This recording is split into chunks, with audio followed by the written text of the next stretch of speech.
happy to see so many students here, and I know they are from all the colleges. So I'm right, aren't I? I know there's some people from Harvey Mudd. There we are. There are people from Pittsburgh. Yeah. There's Scripps people. There's Pomona people. Where are you? And there are good old CMCers. So thank you so much for coming. Keep up this good work. Come to all our South Asia events and talks. There will be plenty of them because we are really busy on it. And please come to the atrium anyway. They have many interesting topics covered.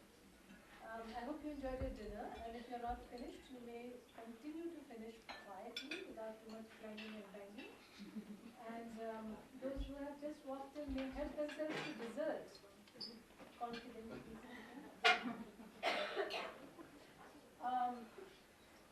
I am so privileged to welcome today Dr. Sudha Pai, who has come all the way from India at our invitation. And she's come actually to take part. Come back. Grab a seat.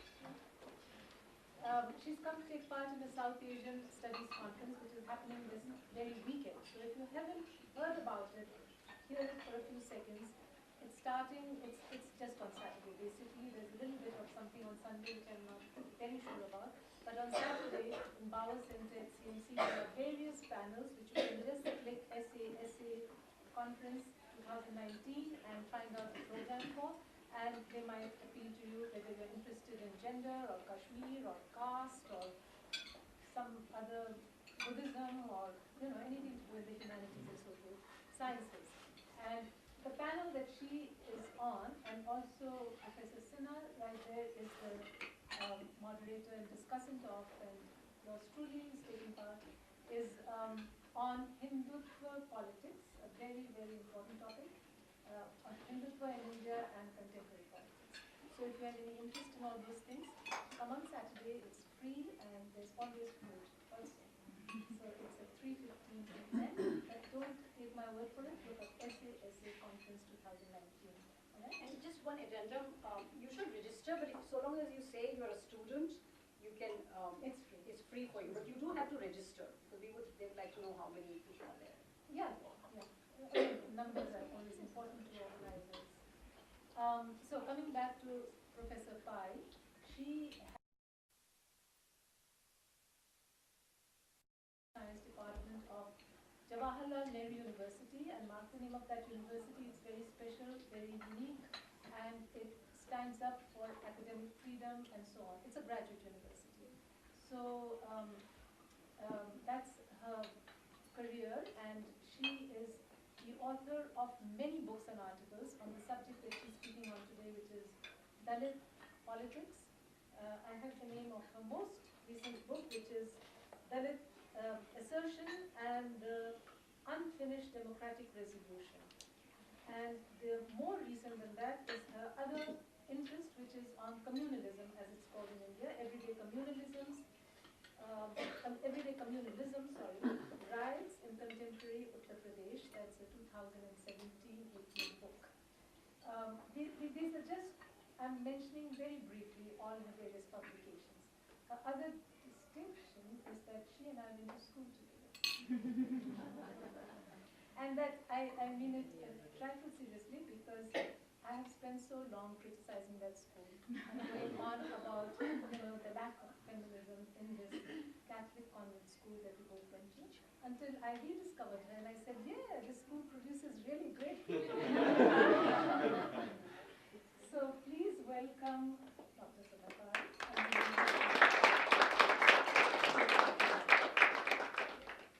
Yeah. So is this a good place? We can put it right here in the middle. We can put wherever. Yeah? Just move it a little bit more. It's all right. Where do you want to go? Right here? Okay. I guess it's enough.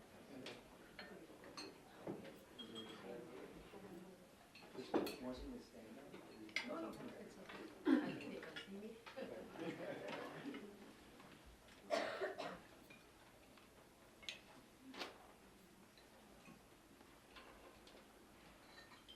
So, good evening, everybody, and It's an honor to be here, and thank you for inviting me to the Athenaeum. It's been great meeting so many people. I've been here for 2 days. I've met a lot of students on campus, and it's been a great pleasure, and I'm glad to see so many people interested in Dalit politics. What I'm going to speak on today is, I have called it the Dalit question and politics in the 2000s. That is, I'm looking at the contemporary period. First of all, I think I must explain a little bit about what I mean by the Dalit question, because many of you may not be very familiar with this term, which is used by a lot of scholars writing on the subject. Dalits, of course, is a term used to describe, or in fact, it's a self-given term by the former untouchables, as they are called, and who are also legally called the scheduled castes in India. And I have selected this topic partly because I worked on it, but also I think it's one of the seminal questions which have affected democratic politics in post-independence India. The Dalit question has long been debated, and it actually refers to the rise of social and political consciousness among Dalits. Because the word Dalit itself means, it's a Marathi word which means to be ground down, to be oppressed, to be dominated. And therefore there has been a long movement by Dalits to gain social equality, to gain better economic standards and so on within Indian society, and to deal with the problem of caste discrimination as such. The Dalit question as such really begins in the colonial period due to the long social movements led by people like Dr. Ambedkar, by Periyar, Ramaswamy Naikar, and many other leaders. But during the colonial period, the social question was not really very important. Gaining independence was important, and therefore we find that for a variety of reasons, the Dalit issue or the Dalit question remains very central in Indian politics. And the other thing I would like to say is that my talk is largely centered in the state of Uttar Pradesh. Of course, I will be talking about the rest of the country as well, but UP is a very good, or Uttar Pradesh is a very good site for looking at this, because it has 22% of Dalits, and it has a major Dalit party, and it's also been the place where Dalits have asserted the most since the 90s.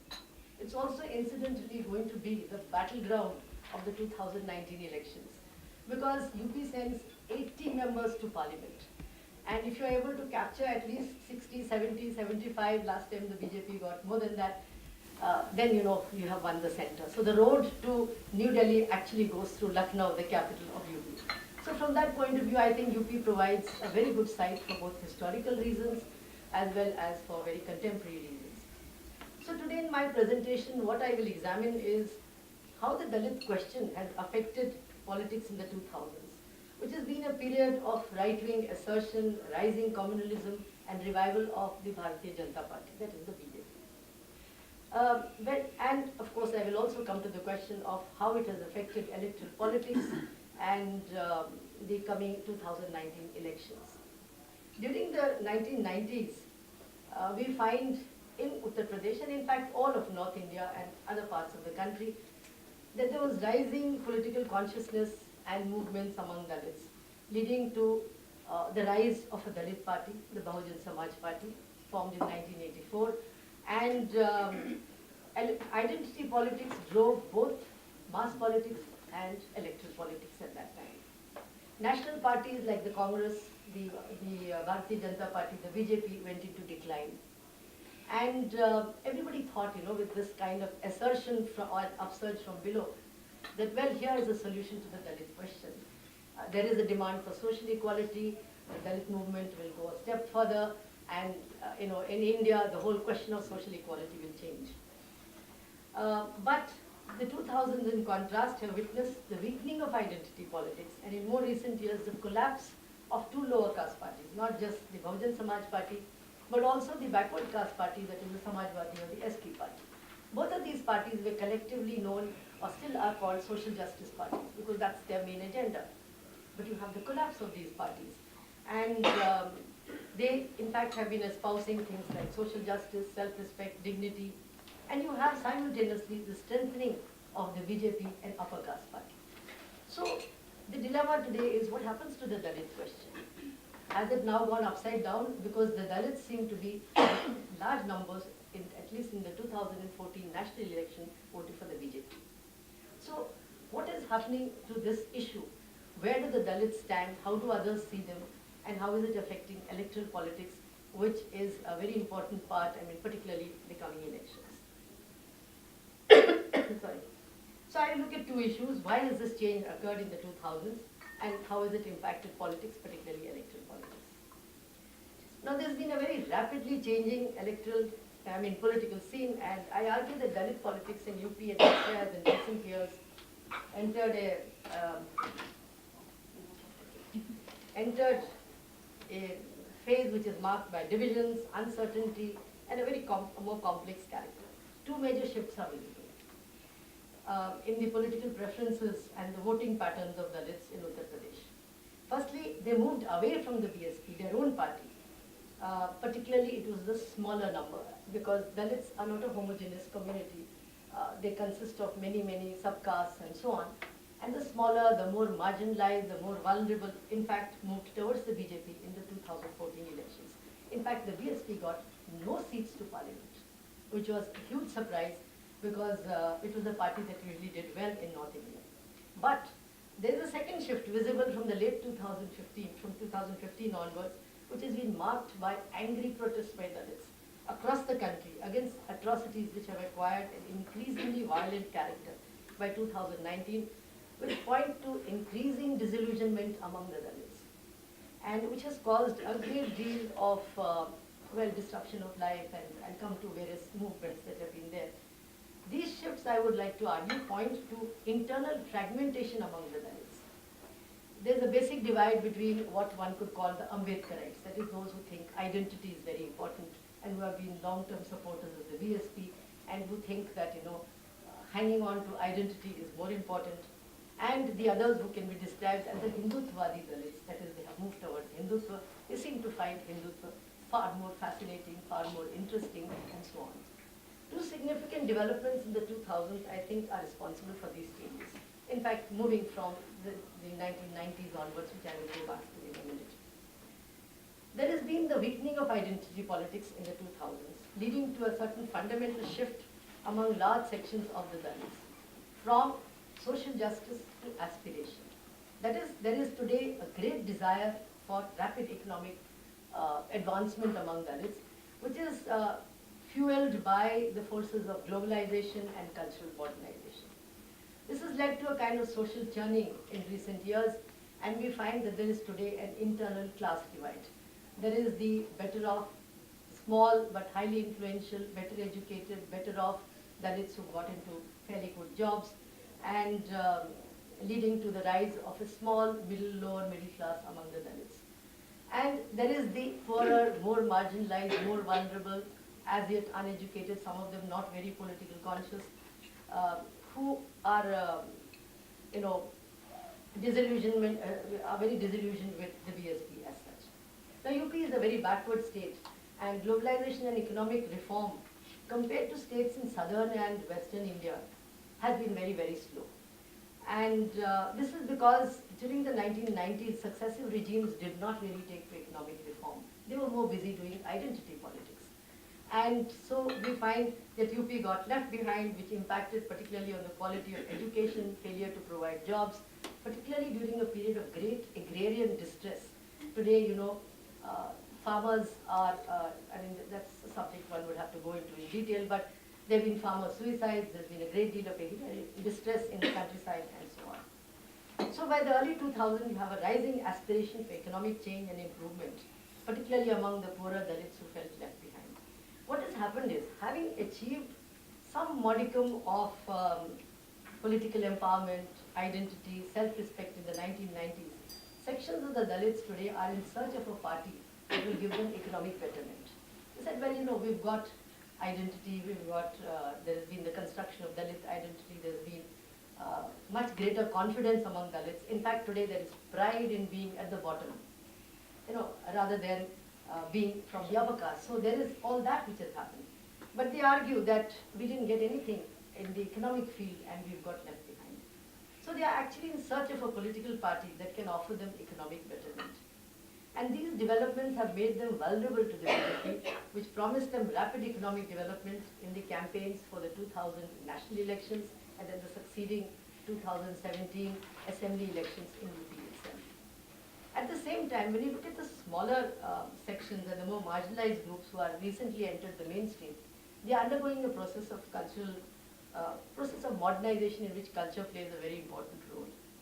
The Hindutva ideology has managed to influence some sections which aspire to be part of the larger identity of Hindu. You see, there's a desire to be accepted, and there is this desire to be part of this larger identity as such. I think this is because culture does matter. As we all know, it's not a set of primordial phenomena embedded permanently in anybody or within social or religious groups. But it's a set of contested attributes which is constantly in flux, subject to redefinition and so on, because of changes in political and economic the environment. So what we are witnessing in UP among the Dalits, interestingly, is politically induced cultural change. A desire which has come up among them to be also accepted amongst the upper caste, and therefore to move towards an upper caste party as such.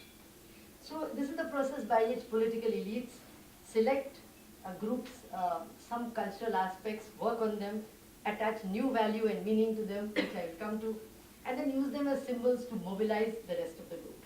So identity politics has undergone, it's not disappeared, it's undergone a change. It's undergone a complete transformation from what we would actually have associated with what we call the Dalit question and, the fight against the upper caste as such. I'd like to look very briefly at the 1990s because that is where the change, it was in the late 1990s that these changes came up. The 1990s in Uttar Pradesh, despite the upsurge from below, were also a period of very great destabilization because you had the Mandal agitation, you had the destruction of the Babri Masjid, you had Dalit assertion, you had movements across UP and across all of North India. And what happens is that both the BSP as well as the other backward caste party, the SP, concentrated more on identity politics, and they practiced what many call competitive populism. Every time the BSP came to power, all money would be given to Dalits, scholarships to women, to what we call Ambedkar villages and so on. Every time the SP came to power, it was the Yadavs, the backward castes and so on, who got it. So the result is that by handing out doles all the time and doing this, the treasury became empty. And by the late 1990s, UP actually enters into a debt trap, which means for the government to borrow, it has to pay greater interest, and they even asked the Reserve Bank to lift the cap on borrowing, which was not allowed. They even tried to get a loan from the World Bank, which they did, but it didn't really help UP a great deal. So by the late 1990s, the state was in great turmoil, and economic development had slowed down. And it is in this kind of situation that you have the rise of this small, influential, politically conscious, upwardly mobile middle class among the Dalits. This new class among them reached a sort of a critical mass just when globalization becomes important in UP. Earlier it was not, because of a different kind of politics which was there. And this new generation is far more aggressive than their parents' generation. They argue that Dalits were excluded in the national movement, they were excluded in nation building, it was all the upper caste who got everything, and they strongly feel that they should receive a share in the fruits of post-independence development, and particularly the post-1991 development, in which you have the rise of, you have higher growth rates, a market economy, the rise of a private sector, high-paying jobs, business opportunities, and so on.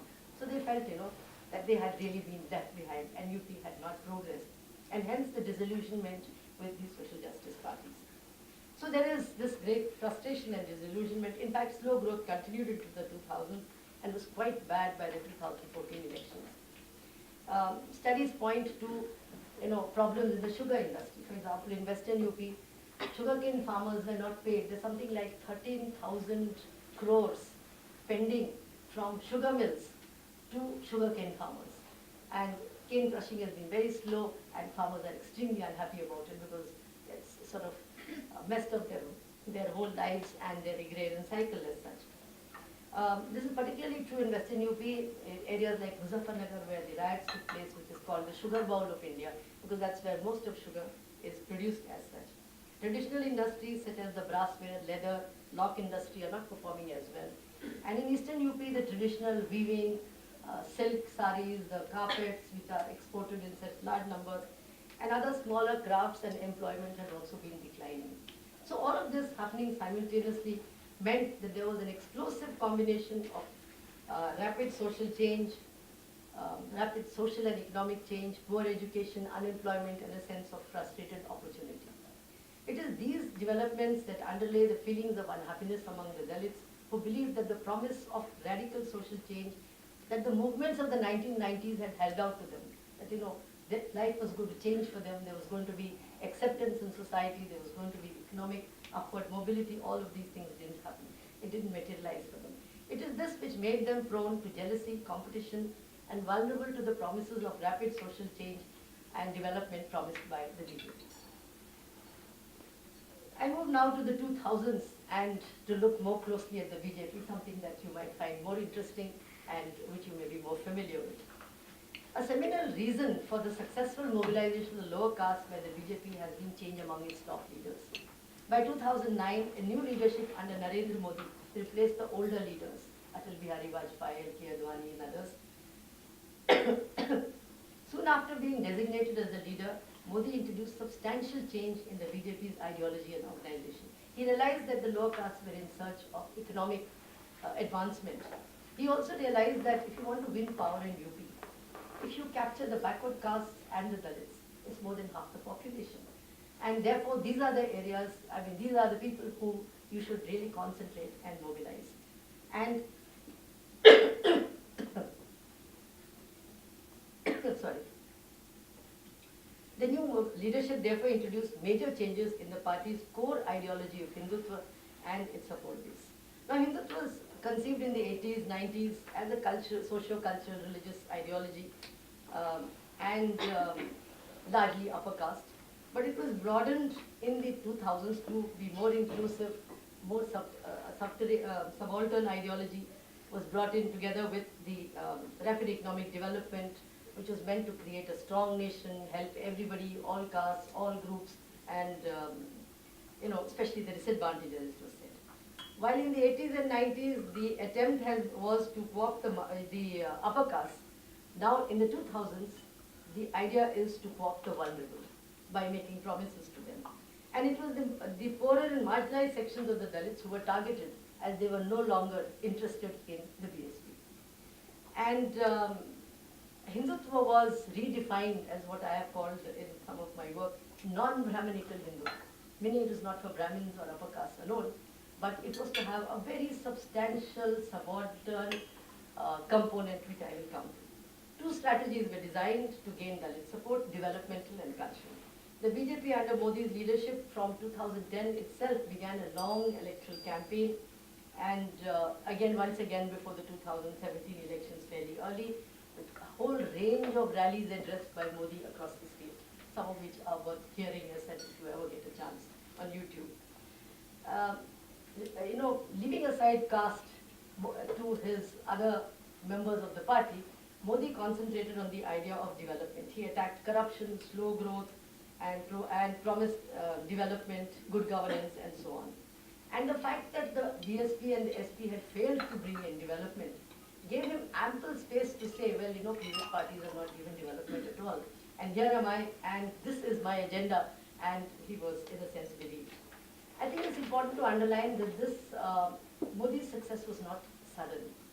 The Rashtriya Swayamsevak Sangh, or the RSS, and the BJP had been organizing in UP right after the 2002 Gujarat riots, and much more after the defeat of Atal Bihari Vajpayee in 2004, when the BJP government fell and the Congress alliance came back to power.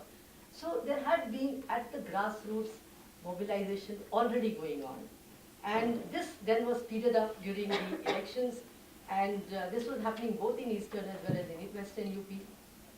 This was taken forward in the very highly divisive campaign of 2014. Actually, Modi's success lay in his ability to harness this earlier mobilization, take it forward, make these speeches, and successfully gain control of UP. What Modi evoked was the so-called Gujarat model, which promised rapid economic development. He said, look at me, I mean, I have been Chief Minister of Gujarat for so many times. I have made Gujarat into a very modern state. There's no inequality. And from UP, people travel to Gujarat in order to work, and the migration is very great from other parts of the country to Gujarat.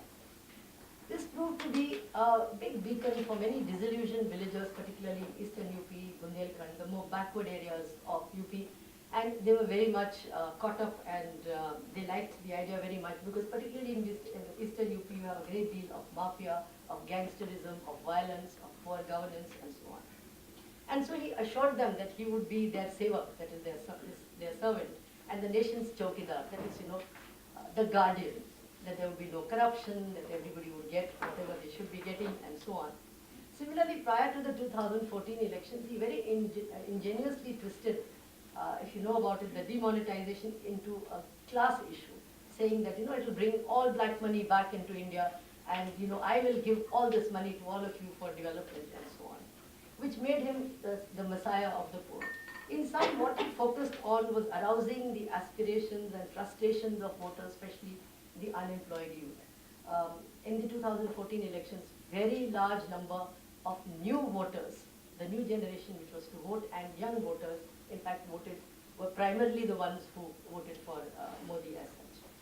Simultaneously, I think what I have also found interesting is that the BJP invoked the cultural aspects of the ideology of non-Brahminical Hindutva to bring the Dalits into what has come to be called a Maha-Hindu identity, that is a larger Hindu identity. So they created a Hindutva social coalition of upper caste, backward caste, Dalits, and tried to bring all of this together and create a large Hindu vote bank, and they did succeed.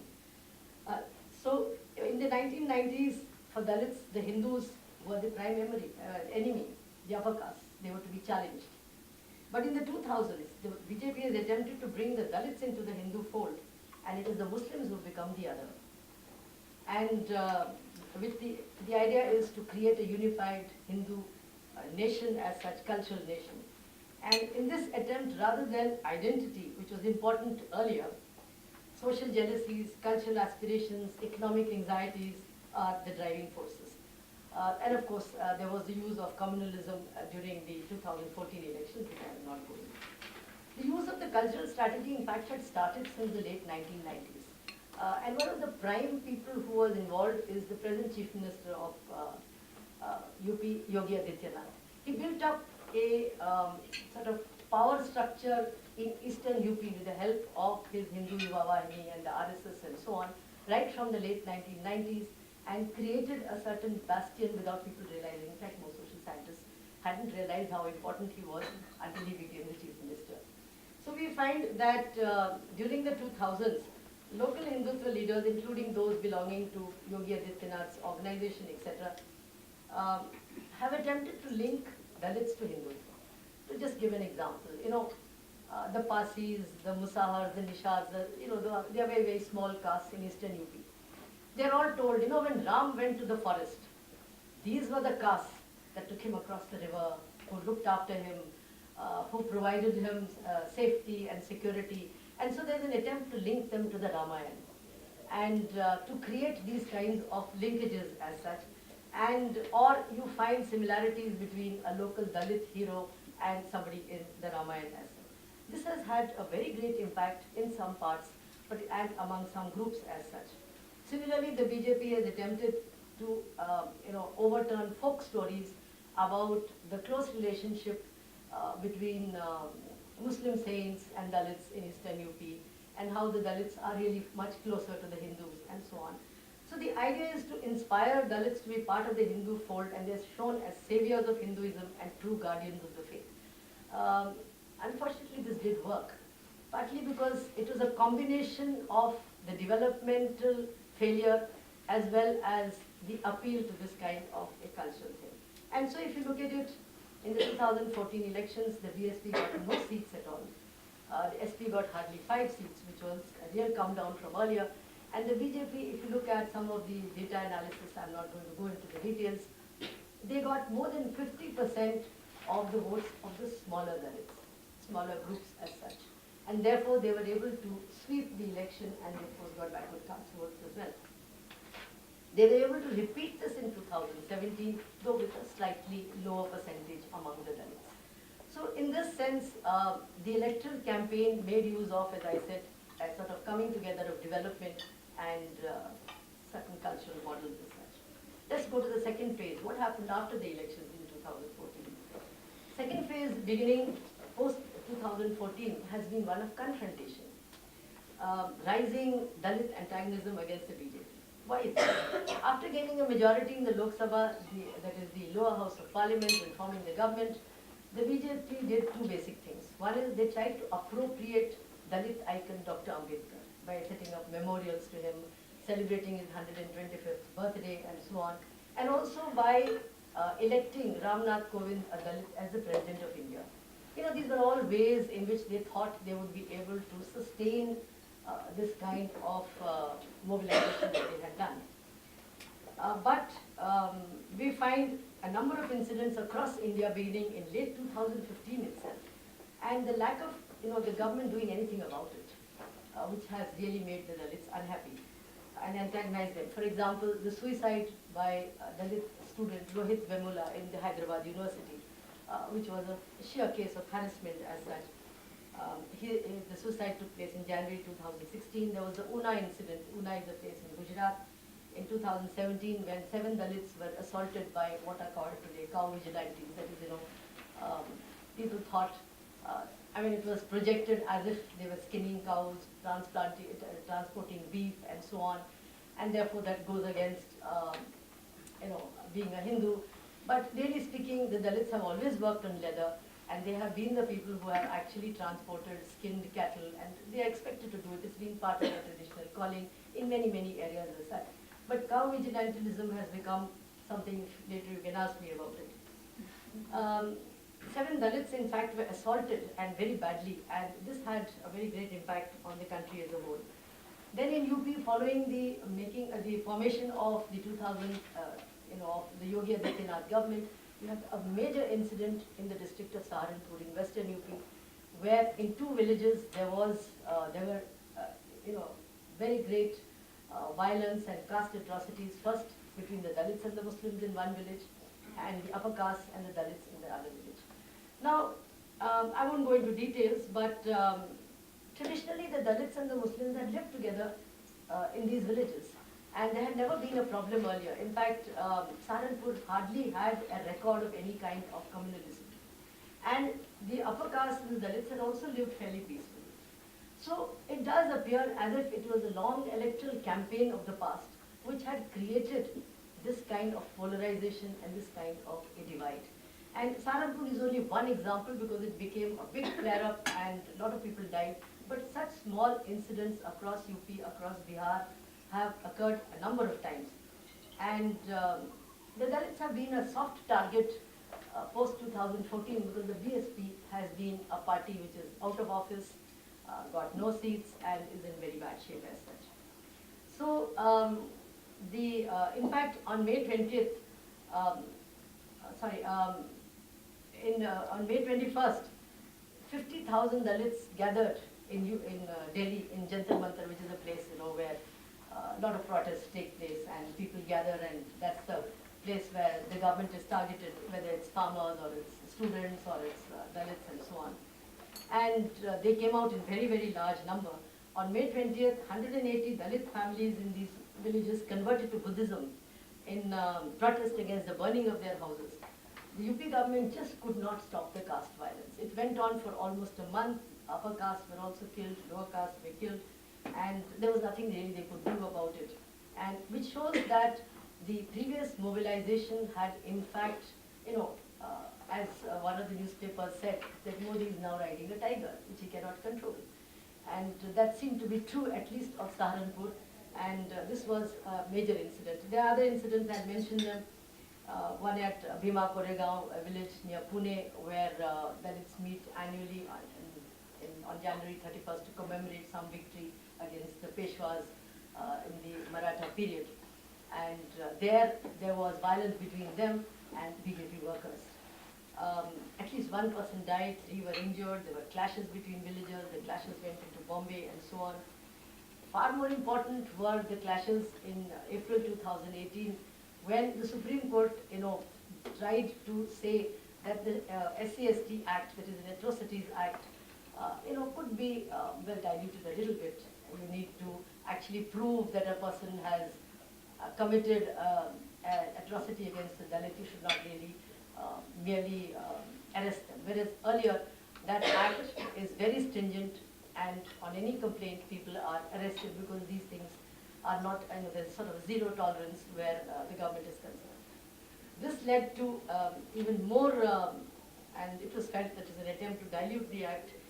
And while India has witnessed agitations by Dalits in large numbers, the scale of the protest has been unprecedented. It spread across several states, 11 persons were killed, many injured, public property was damaged, so there was use of social media and so on. And it has, I think, fueled a new All India Dalit consciousness and the rise of younger leaders. I don't know if you know these names, Jignesh Mevani, Prakash Ambedkar, who's actually the grandson of Dr. Ambedkar, Chandrasekhar Azad, who formed what is today called the Bhim Army, which actually attracts young people and believes in violence. So the government was totally unable to control this, and it was across several states. So what it means is that a younger generation of Dalits is upset today. They feel that the BJP under the leadership of Narendra Modi used their support in 2014 elections and 2017 elections, but didn't fulfill the promises made to them.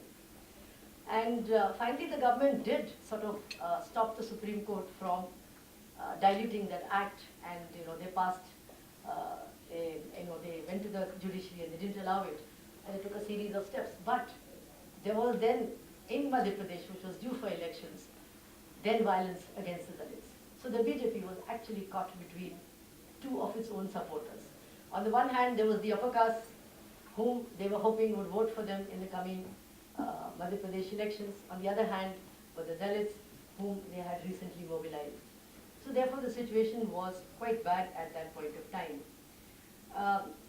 These rapidly changing events point to a great deal of change. For example, the parliamentary bypolls which were held to important constituencies in UP, in eastern UP, in Gorakhpur and Phulpur, which actually are the constituencies which were given up by the Chief Minister when he became a member of Parliament, and the Deputy Chief Minister. So in very key constituencies, the SP-BSP, by joining hands, were able to win, and they won hands down. And it was a major victory where they were concerned, which shows that Dalit groups were returning to the BSP, and there was a regrouping of various Dalit groups, although it's very early to say what will really happen. They got it by high margins also, and we find that it was largely, of course, because Yogi Adityanath, as Chief Minister, who was completing just about a year, had not been able to fulfill many of the promises. Very interestingly, one of the ministers in Modi's government, Mr. Gadkari, made a revelation. He said, we never thought we'll win. So we made promises after promises. We said, we'll do this, we'll do that, we'll do this. And now it is all sort of coming back to them in a way. And this is a revelation he made, and he's, he's a Minister for Roads and Surface Transport and so on, a very important member of both the RSS and the BJP. So there has been a lot of internal discussion within the BJP also as to what is going wrong. In Kairana, of course, it was the other constituency, which is in Western UP, it was because of the sugar crisis. And it was the Jats who now voted against them. But ground reports point to the Dalits and the Muslims coming together. And in fact, very interestingly, it was a Muslim woman, Tabassum Hassan, who won. And she is the only Muslim in the UP Assembly at present.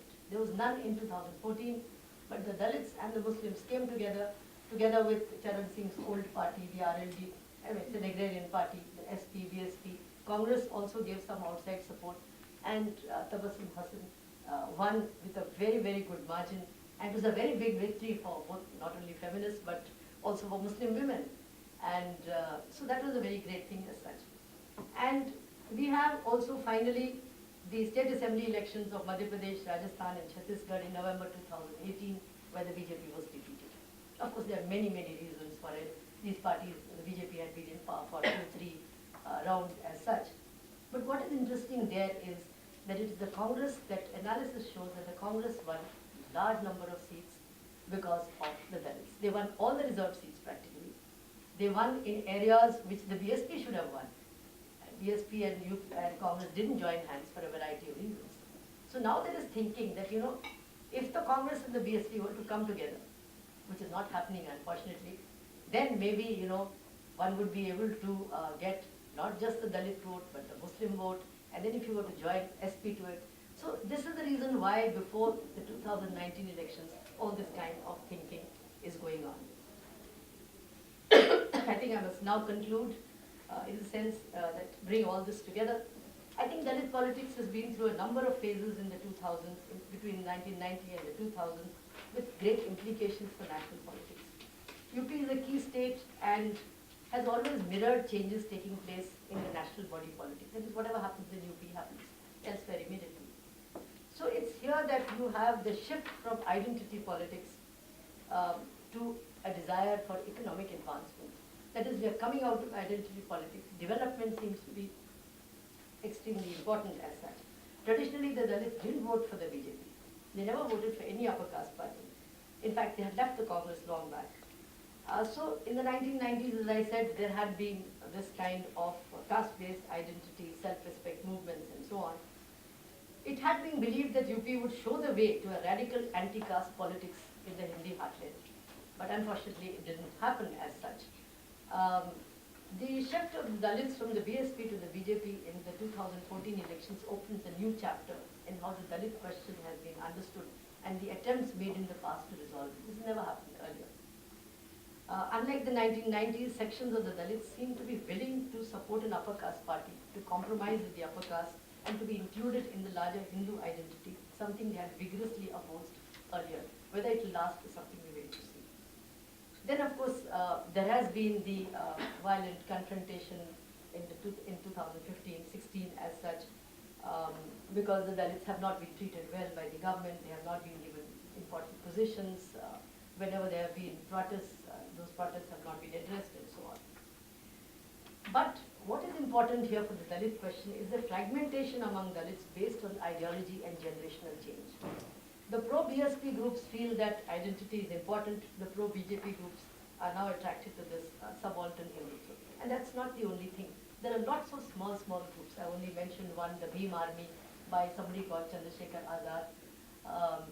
He dresses, in the most bohemian fashion, is extremely modern, knows how to use social media, is very young, and has these huge mustaches, and is sort of a role model for the younger group as such. And there are many such groups coming up. In this situation, Mayawati will still be perhaps the tallest Dalit leader, but older forms of mobilization, older ideas and values don't seem to appeal to Dalit youth any longer. So there's been that kind of a great transformative change. These leaders are no longer that important. There is a desire, of course, for social equality, but material advancement has become more important. But finally, I'd like to say that Dalits do not constitute a monolith. And there remains the possibility that the BJP might be able to, obtain the support of some sections using their strategy of Hinduization in the 2019 election. This is a distinct possibility. While the new strategies of development, culture, use of culture, etc., helped the BJP in 2014 and again in 2017, I think it remains to be seen if their support can be taken and sustained, and the party will be able to perform well in 2019 elections, at least in UP. Thank you very much for your attention.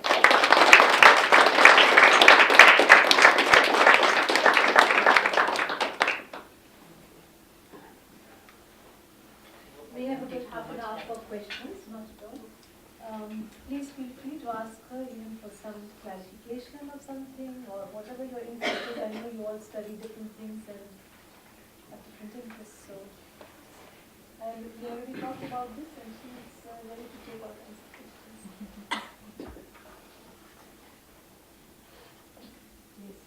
So you mentioned right at the beginning how Uttar Pradesh has kind of been left behind in the process of development. And then you also mentioned that Uttar Pradesh is basically determining which political party rises to power. Those two things seem kind of like counterintuitive, just because if this is the population that determines who comes into power, why are they not the population that is being focused on in terms of development and just catering to them? Well, I think, shall we take the 3 questions or? I think Yeah, that- yeah, that's good. Unless you want to just. I think I will answer this because it's an important question. See, on the one hand, Uttar Pradesh is the largest state in the country. And there were many, many people who believed when the States Reorganization Commission took place that it should be divided. In fact, K.M. Panikkar gave a dissenting note. And there have been, over the years, a lot of such demands. It's also too large a state to be governed, really. And historically, it has been neglected. The Congress party was in power for a long period of time, right up till 1989, and it unfortunately did very little. They took it very easy. In fact, UP was described as the sleeping giant. You know, it had all the potential. It had good water. It has all the rivers. It has very fertile soil. It has large population and so on. And paradoxically, at the point of independence, it was described as one of the best governed states in the country, with some of the best ICS officers, best political leaders. You know, they all came from UP. But over the years, Congress did very little. In the 1980s, for the first time, there was a move away from agriculture to industry, and during the early 1980s, partly due to the Green Revolution, UP did very well. In fact, in agriculture, I think, I don't remember figures, but their, their state development product, the SDP, was higher than what the national income was, and per capita income rose. Poverty levels, the terrible poverty that you find in eastern UP began to dissipate, which is what created the rise of the Dalit movements and so on, because they then gained the potential to revolt. So the 1980s were a period in which everybody said, that the sleeping giant has awakened and there's going to be change. But unfortunately, the 1990s were a period downwards in politics, because the Congress party disappeared. The single dominant party crumbled completely, and you had the SP and the BSP, neither of which could actually gain a majority on their own, because they are narrow sectarian parties. And the BJP at that time was not so strong in the 80s. And so throughout the 90s, you have hung assemblies, short-lived governments, coalitions which don't last, funny coalitions in which the BSP, Mayawati is propped up by the BJP and so on. So this was a really bad time. UP entered into, as I said, a debt trap by the end of the 1990s. They didn't have money to pay salaries. The World Bank gave them a loan, interestingly, but Rajnath Singh, who became for a short period of time the Chief Minister of Uttar Pradesh, I think closer to 2000, once the elections came, the money was all spent on elections, on making promises, on advertisements, and so the World Bank took back the loan. Because there was, as I said, this competitive populism among parties as to who could give out more, who could help. You see, what happens is, what Mayawati and the others didn't realize was that if schools break down, those who are better off can send their children to convent schools or public schools. The Dalits suffer the most, and they did. If public health care is not spent on, they again suffer, because there has been the rise of large hospitals like Apollo and Max and so on, and the better off can go there. And that's true of all areas of life. So the Dalits really suffered. And so this giving out of doles, you see, the rest of the country was doing, particularly southern and western India, was doing globalization. UP remained mired in caste and in this kind of populism, which is very unfortunate. So they woke up late to the idea of economic reform. So it's a large state, and there have been, in fact, now there are tremendous number of people writing that it should be divided. In fact, Ambedkar, who is known as a Dalit icon, actually wrote a report in which he said you can have more than one state speaking the same language. Make Maharashtra into 4, make UP into 4, don't have these monster states. So I think part of the problem is that Eastern UP today is very badly governed. There's hardly any government.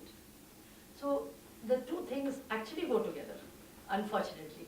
So that's how it is. What is the population? Oh yeah, definitely, definitely.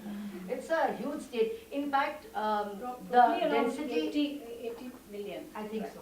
The density per mile in eastern UP is the highest in the country. Yes. But in the late 80s, you see, there was this opening, and it is because of that that Dalit movements and backward caste movements came up. Because what happens is that a Dalit is usually a landless laborer in the village. Now, with towns coming up, he can go to, let's say, the nearest town, Barai or Barabanki, become a cycle rickshaw puller. Brick kilns came up, roads began to be built. So he moves out of the village and he's no longer under the landlord. It's very, very difficult to revolt in a village under a landlord because you will be immediately crushed. So assertion really begins because of two things: slight increase in literacy among Dalits, and secondly, urbanization, some amount of improvement in UP. If that had continued, but the 1990s have been the most destabilizing period for UP, partly because a lot of things which took place in the south in the colonial period, non-Brahmin movement, rise in literacy like in Kerala and in Tamil Nadu, are now taking place, and they're taking place in a highly competitive democratic space. So obviously it's far more difficult to negotiate. I was wondering if you could speak a little bit to the role that affirmative action and reservations play in the Dalit question. Okay, I'll do that. Affirmative action is a term used in the United States. It can be used for India, but reservation is better for a number of reasons. One is that it's provided by the Constitution, so it's legally supported. The Constitution in India provides two kinds of rights: fundamental rights and group rights. I think it's interesting that this was done long before the civil rights movement elsewhere. The idea of group rights was also enshrined in the Constitution. So, reservation was given in two ways. One is political reservation, that is, certain seats in parliament and in the state assemblies depending on population. Certain constituencies are earmarked in the delimitation and only Dalits can stand. Political parties put up Dalit candidates and only Dalits and scheduled castes can stand. The other is reservation in government jobs and in education. There's a lot of work which shows that suppose we didn't have reservation at all at independence and we merely had fundamental rights and civic equality and everybody getting the same thing. There are a lot of studies which show that there would have been no Dalits in parliament. And there would not have been the rise of a small middle class by the 80s, because a lot of people took advantage of it. In fact, Mayawati and Kanshiram epitomized that generation, which was able to use this reservation, go to school, go to college, get a good education. And in fact, Kanshiram first forms what he calls the BAMSEF. I think it's called Backward and Minority Classes Employers Federation or something. And he forms it in the early 80s. The response is tremendous because there is a new Dalit lower middle class coming up who've been to school maybe and not to college, or some of who've been to college and managed some jobs, who were attracted by it. It's not that he actually mobilized, he harnessed the kind of changes that were taking place, and I would firmly believe that there were two things that happened. One is reservation helped. The second was a long-term process of democratization once the constitution goes into action. Regular elections, the spread of the power of the vote by parties like the Congress, in remote areas even, also the various kinds of movements that took place: farmers' movements, backward caste movements, peasant movements, even the feminist movement, which included, in more recent years, includes Dalit women as well. So there has been long-term mobilization, but it's also, I think, complemented by the rise of these people through reservation. This is seen in the fact that what are Dalits demanding today? They're no longer so attracted by going out on the street behind Dalit leaders. They're demanding that you extend reservation into the private sector. And the private sector is, of course, resisting it. This is, a big battle today in India, that, the high-paying jobs in the economy are in the IT sector. And Dalits allege that, the private sector is casteist. When when they see the name of the candidate, they don't invite the candidate. Or what happens is that the person who turns up for the interview is a first generation learner. He may not be very sophisticated, he may not wear a suit, he may not come up to the standards of multinational organizations and so on. So today the fight is to extend it to the private sector and to gain reservation in many more areas from the government. It's a very statist approach. So today the Dalit movement is divided in that way also. There are those who still think identity and movements in the street are important, but there are those who believe that this middle class should also take its place in society. We should get the fruits of development. We should, in fact, there is what is called the Dalit agenda, which was in January 2002 made at Bhopal during the Digvijay Singh government, which is an entire document which lists the demands. And they also wanted supplier diversity, as in the United States.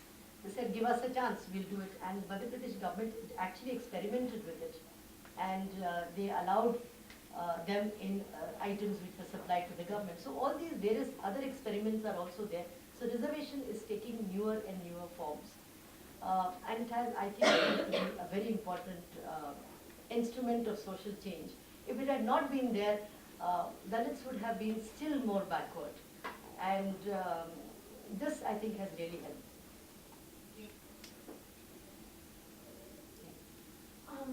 You mentioned how after the 2014 election, there were many different events that took place which made the Dalits anti-BJP, and then in Madhya Pradesh, even the Congress came into power. But what are the proactive, or is the Congress doing any proactive things for the Dalits, or is it more of a vote anti-BJP? Well, it's a bit of both. You see, traditionally the Congress was the party of the scheduled castes. And it has tried now to attract them back. And they have, in fact, the Congress has always opposed the kind of things, the atrocities which took place. For example, the cow vigilantism, the fact that the Supreme Court wanted to dilute that, which many people say, you know, Supreme Court today is no longer an institution which is independent. I mean, that's subject to different opinions. So they have actually been on this path for a long period of time. And if you look at their manifesto, they've made a lot of promises. So they made promises to the upper castes as well, because unfortunately political parties need to capture power. So I think, and the BSP has never really had a base. You see, Congress had a very strong base in Madhya Pradesh. Madhya Pradesh was the only state where the Congress party remained in power as a single dominant party right up till 2004 or so, I think, until the Digvijay Singh period was over, whereas it had already gone out of power in Rajasthan and in other places. Although Madhya Pradesh is the place which has Nagpur, where the Jansangh was very strong, where you have the Malwa plateau, where the RSS was very strong, but still the Congress had held on. So I think it's a revival of that kind of base from the past, and an attempt to make certain promises. Now they really have it cut out to do something, and maybe they will do it. Let's hope so.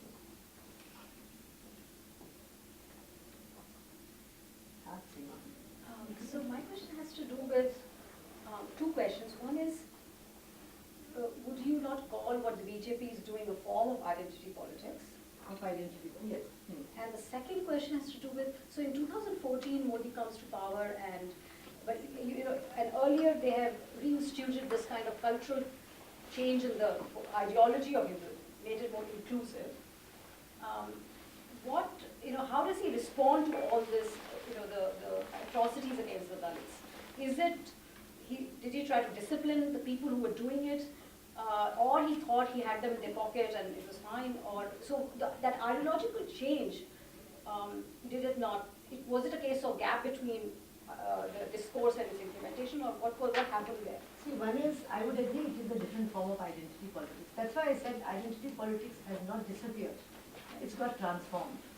It's no longer at the bottom of the pyramid, in the sense that it's being used for a different purpose. Now, where Modi and these atrocities are concerned, I'll be talking about this more in the paper for the day. But I'll tell you, it's very interesting. We find that Modi keeps absolutely silent. Nothing is said. And the newspaper puts it like this, that it's the fringe elements who do it. And there is condemnation by some minister or the other, or by some BJP member, but Modi has kept absolutely silent. So the worst case scenario to say is that, well, it serves their purpose. He keeps quiet, they do what they want, and then after it is all over, there is condemnation of it. There is no action taken when it happens. After 15 days or so, some minister, Ravi Shankar Prasad, law minister, who usually makes these statements, will say, we are very unhappy about it. It was most unfortunate. It should not have happened. The government has zero tolerance to this, and so on. Then everything is forgotten. And we find that those people are never really jailed. For example, there was a very horrific incident of somebody who actually burnt somebody else and made a video out of it, which went wrong. Yeah. Now, nothing was said for days together, and it took such a long time, and it took very long for the police to,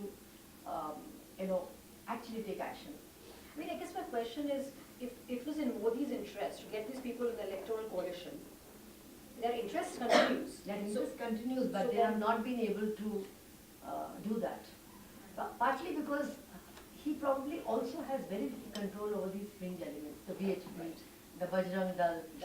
And you see, one way of trying to get, as elections come close, trying to get a ticket is to get your photo in the newspaper.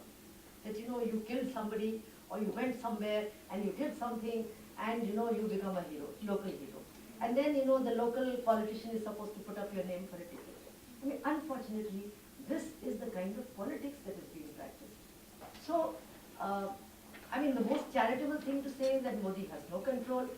The worst thing to say is that he finds it useful because he is getting the Hindu vote bank anyway. And he thinks that if he goes out in campaigns, now in the last few days which are left, he will be able to bring them back, he will be able to talk to them and all kinds of things. But I don't think it will work. But as I said, we don't know. That possibility remains that he makes such promises again. And, Dalit politics is in great fluctuation today. It's in real flux. And UP has always been a state where rapid social change takes place. We thought Dalit politics was there to stay. And before you know where it is, it disappeared. And then you think that, the BJP, after the destruction of the Babri Masjid, is going to be there. It sort of disappeared. So, I think UP is undergoing very, very rapid social change. And that reflects social change elsewhere in the country as well. It's a mirror image. It may not be so fast in other places. So I think it's a combination of both things. But I personally would think that the BJP finds it very useful. Because they think they will get the votes of the backward caste and the votes of the upper caste, and that they cannot give up. It is essentially an upper caste party. Whether one likes it or not. And they will still, they think, get at least some of the Dalit votes. So it's partly strategy, it's partly lack of control. And a lot of the policies which have been brought out, for example, this anti-beef policy in UP, Right. Yeah. by Yogi Adityanath has added to it. See, earlier farmers, maybe I'm digressing too much, but farmers, used to, when cattle became old, Right. there used to be these cattle fairs, and the cattle was sold and it was cut for beef eventually. And in UP, you have world-class slaughterhouses. They are not old-fashioned. There's Alana Sons in India, I Aligarh. think, was the second largest exporter of beef. Beef, yeah. And it is also a very great contributor to national income and to UP income. And therefore UP has suffered as a result of that. So now you have these cattle roaming around in UP. You must have read about it. Yeah. Farmers, in fact, one day caught hold of all of them and put them inside a school because they were eating their crops. So, these kinds of policies which the Bajrang Dal and the VHP and all do not understand the implications of it, by the time the top leadership really realizes it, now they have rescinded a bit on all this, it takes time. So it's a combination of bad policy, bad policing. In fact, I would say that communalism today or any kind of violence today is also a failure of the police.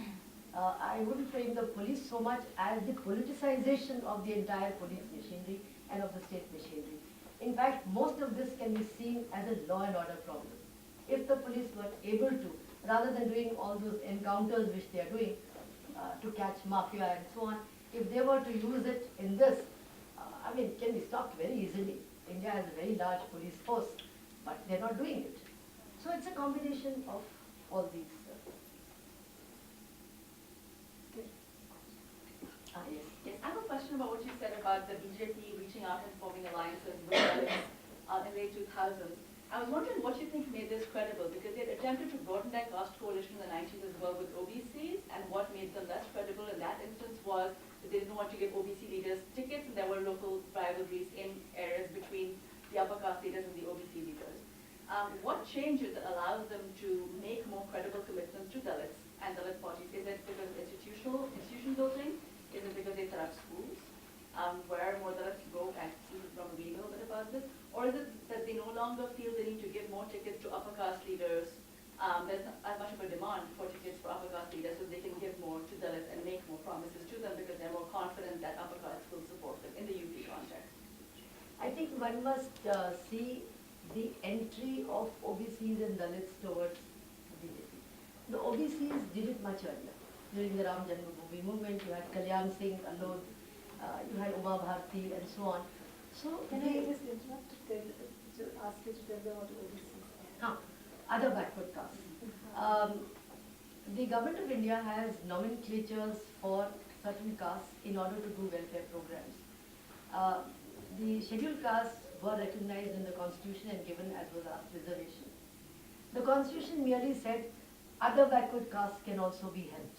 By other backward castes, we mean those above the line of pollution, but the intermediate, lower kind of castes below the upper caste, and who are today actually after the Mandal agitation called backward castes. It's a government nomenclature and it's stuck. It should actually be backward classes, but in popular writing and in media and so on, it's come to be known as backward castes, unfortunately.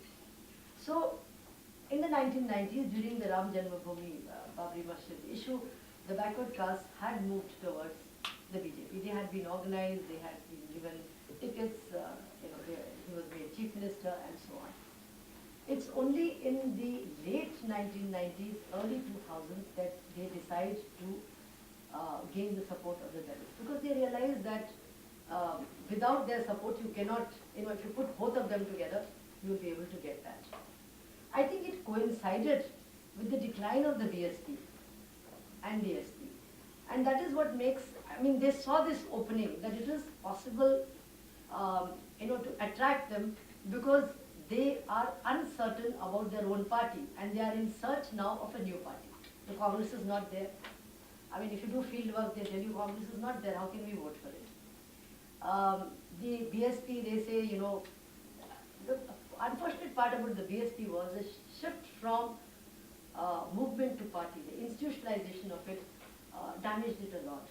Because earlier the BSP used to, move lower and lower and lower. That is, it became first a Chamar Jatav party. Then it moves into Eastern UP, so you have the smaller and smaller and smaller Dalits, and you have consolidation of most of them. It stopped doing that. And so the really small castes in Eastern UP feel extremely vulnerable.